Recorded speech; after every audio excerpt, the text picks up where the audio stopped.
Реплика, контрреплика кон колегата. Требаше да го спомнете Бучковски за тенковските делови таму, мислам дека требаше да... Да, мислам дека... И тоа е добро, значи, како проект.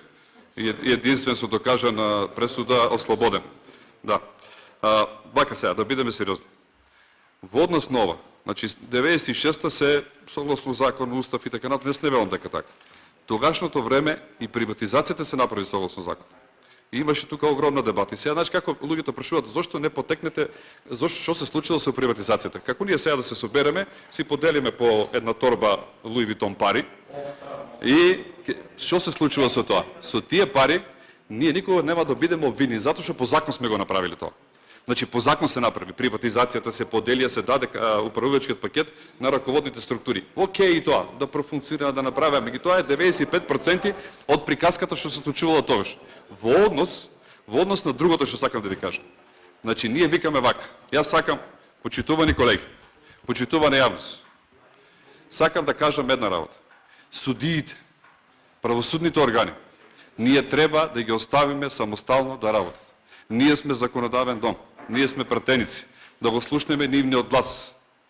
Јас буквално ги замолувам да си ја работат работата, ги охрабрувам така како што треба, бидејќи правосудството мора да биде независно, силно, за да може да ја креира државата. Доколку немаме ние правосудство како што треба, една од најголемите забелешки од Европската унија е токму од таму, во тој дел. Меѓутоа, ние мораме како пратеници да им помогнеме. Меѓутоа, ако се случило процес 96-та да бидат избрани, не викам дека не биле согласно закон пратениците ги избрали. И тоа е окей, како процес, како начин на носење.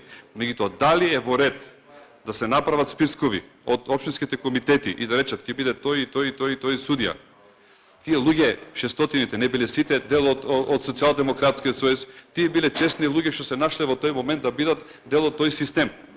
А зошто морало да ги предлага некој или да биде некој голем, да речеме да биде голем во тој дел и јас те предлагам, ти ќе би судија, после ти мене ќе ми вршиш работа. Немала потреба. Значи, некој за да има контрола врз судството и да може да влие на нив, тоа му го направил. Ние мораме да го избегнеме. Токму, за да ги избегнеме тие ситуации и да не го малтретира некој судијата, после да рече, како што почитуваната Рускоска каже, па ми идеја политичари ми бара некој мене работи да направам, ми предлага некој работи, невкусно е. Зошто да се прави притисок на жената? Зошто да не ги оставиме судиите да работат како што треба? Зошто да донесеме закон? Па самото тоа дека прифативте 5 амандмани покажува дека кај вас не се работи законот како што треба. Јас најмалку сум стручен на таа работа. Меѓутоа, ова што го гледам дека вие прифативте 5 амандмана од 12 до сега кои што ги понудивме, покажува дека овој закон е катастрофа, луѓе. А кој знае што колку ние имаме 30 предложени и беа суштински се, а можевме уште многу повеќе да направиме. И што понатаму правиме? Ако не направиме систем каде што судот ќе профункционира како што треба, ние како држава ќе имаме сериозни проблеми понатаму. Овај Академијата за суди и јавни обвинители е токму телото кое требаше да продуцира, да направи квалитетни кадри. И ние, како тогашно раководство, свесни бевме, имаше реакции во однос на носењето на тогаш на законот, на високите критериуми, на начинот на избор, затоа што се бараше да има стварно стручност и квалитет и тој човек и дополнително на крај да полага, меѓутоа и да има оброк од 2 години.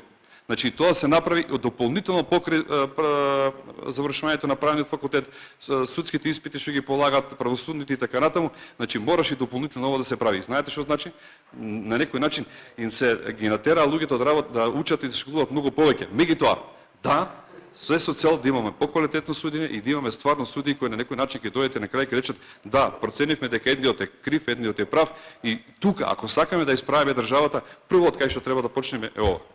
Благодарам.